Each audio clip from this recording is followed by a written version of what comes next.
31 అధ్యాయం. మోషే ఇశ్రాయేలీయులందరితో ఈ మాటలు చెప్పుట చాలించి వారితో మరలా ఇట్లనెను, నేడు నేను 120 ఏండ్ల వాడనై యున్నాను. ఇక మీదట నేను వచ్చుచూ పోవచ్చు నుండలేను. యెహోవా ఈ యొర్దాను దాటకూడదని నాతో సెలవిచ్చెను.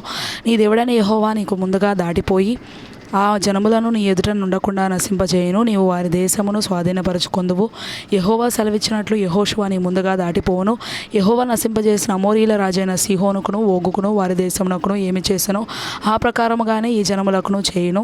నేను మీకు ఆజ్ఞాపించిన దానిని అంతటిని బట్టి మీరు వారికి చేయునట్లు యెహోవా నీ చేతికి వారిని అప్పగించును. నిబ్బరము కలిగి ధైర్యముగా నుండుడి.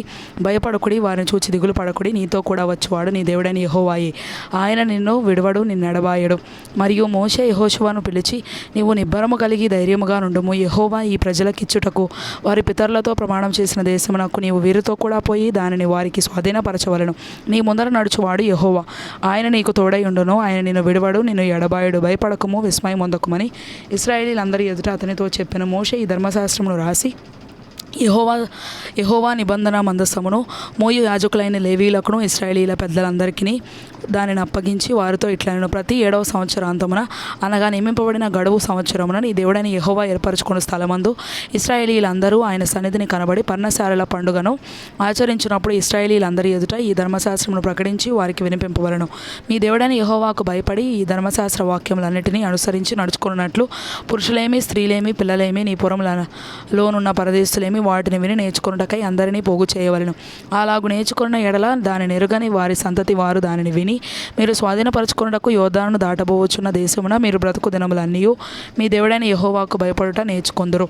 మరియు యెహోవా చూడుము నీ మరణదినములు సమీపించను. నీవు యెహోషువను పిలిచి నేను అతనికి ఆజ్ఞలిచ్చినట్లు ప్రత్యక్షపు గుడారంలో నిలువుడని మోషేతో సెలవీయగా మోషేయు యెహోషువయు వెళ్ళి ప్రత్యక్షపు గుడారంలో నిలిచిరి. అచ్చట యెహోవా మేఘస్తంభములో ప్రత్యక్షమాయెను.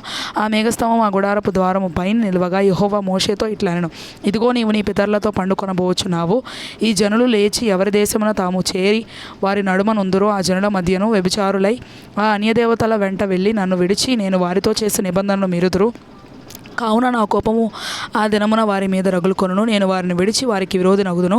వారు క్షీణించిపోదురు. విస్తారమైన కీడులు ఆపదలు వారికి ప్రాప్తించును. ఆ దినమున వారు మన దేవుడు మన మధ్య ఉండకపోయినందున కదా ఈ కీడులు మనకు ప్రాప్తించను అనుకుందురు. వారు అన్యదేవతల తట్టు తిరిగి చేసిన కీడంతటిని బట్టి ఆ దినమున నేను నిశ్చయముగా వారికి విరోధినగుదును. కాబట్టి మీరు ఈ కీర్తన రాసి ఇశ్రాయేలీయులకు నేర్పుడి. ఈ కీర్తన ఇశ్రాయేలీయుల మీద నాకు సాక్ష్యార్థముగా నుండినట్లు దానిని వారికి కంఠపాఠముగా చేయించుము. నేను వారి పితరులతో ప్రమాణం చేసినట్లు పాలు తేనెలు ప్రవహించే దేశమున వారిని ప్రవేశపెట్టిన తరువాత వారు తిని త్రాగి తృప్తి పొంది క్రొవ్విన వారే అన్ని దేవతల తట్టు తిరిగి వాటిని పూజించి నన్ను తృణీకరించి నా నిబంధనలు మీరుదురు. విస్తారమైన కీడులు ఆపదలు వారికి సంభవించిన తరువాత ఈ కీర్తన వారి ఎదుట సాక్షిగా నుండి సాక్ష్యం పలుకును.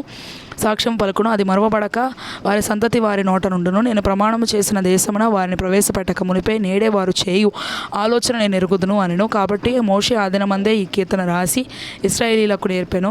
మరియు యెహోవా నూను కుమారుడైన యెహోషువకు ఇలాగు సెలవిచ్చెను, నీవు నిబ్బరము కలిగి ధైర్యముగా నుండుము. నేను ప్రమాణపూర్వకముగా వారికి ఇచ్చిన దేశమునకు ఇశ్రాయేలీయులను నీవు తోడుకొని పోవలను. నేను నీకు తోడయ్యుందును. ఈ ధర్మశాస్త్ర వాక్యములు మోషే గ్రంథమందు శాంతముగా రాయుట ముగించిన తరువాత మోషే యెహోవా నిబంధన మందసమును మోయు లేవీయులను చూచి ఆజ్ఞాపించినదేమనగా, మీరు ఈ ధర్మశాస్త్ర గ్రంథమును తీసుకొని మీ దేవుడైన యెహోవా నిబంధన మందసపు ప్రక్కన ఉంచుడి.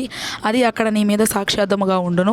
నీ తిరుగుబాటును నీ మూర్ఖత్వమును నేను ఎరుగుదును. నేడు నేను ఇంకా సజీవుడనై మీతో ఉండగానే ఇదిగో మీరు యెహోవా మీద తిరుగుబాటు చేసితిరి. నేను చనిపోయిన తరువాత మరి నిశ్చయముగా తిరుగుబాటు చేయుదురు కదా. మీ గోత్రముల పెద్దలను అందరినీ మీ నాయకులను నా యొద్దకు పోగు చేయుడి.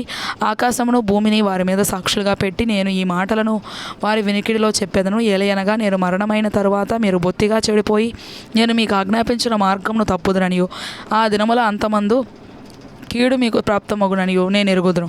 మీరు చేయు క్రియల వల్ల యెహోవాకు కోపం పుట్టించినట్లుగా ఆయన దృష్టికి కీడైన దాన్ని చేయుదురు. అప్పుడు మోషే ఇశ్రాయేలీయుల సర్వ సమాజం యొక్క వినికిడిలో ఈ కీర్తన మాటలు శాంతముగా పలికెను.